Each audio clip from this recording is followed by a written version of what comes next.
Il-Partit Laburista ċaħat allegazzjoni tad-Deputat Nazzjonalista Jason Azzopardi li l-Gvern ser iqaċċat u joqtol mal-1000 siġra. Fi stqarrija, il-Partit Laburista sostna li kienu kun aħjar għal Azzopardi li ħareġ jgħid kif ser jerfa' r-responsabilità tad-di skandaluż tal-Lavinbraw u li tiegħu totalment responsabbli kif ikkonfermat din il-ġimgħa stess mill-qorti.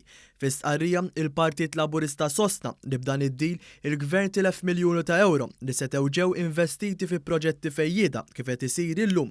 Fuq kollox, il-Partit Laburista sostna li hija gidba ta' Jason Azzopardi li l-Gvern ser iqaċċat jew joqtol mal-1000 siġra, filwaqt li l-proġetti infrastrutturali qed jikkritika l-Partit Nazzjonalista huma proġetti li kellhom isiru snin ilu.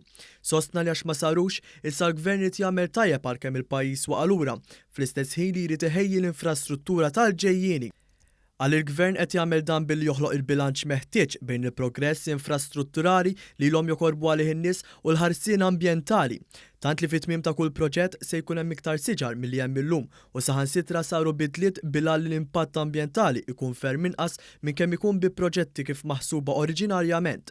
Il-Partit Laburista sostna li fuq in-naħa l-oħra il-kelliema tal-Partit Nazzjonalista qed jippruvaw jirkbu fuq it-tħassib ġenwin ta' xi persuni bla ma jipprovdu l-ebda alternattiva.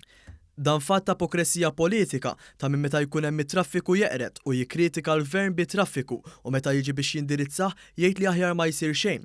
Għalhekk il-Partit Nazzjonalista m'għandix ikun fdat temm jgħid il-Partit Laburista.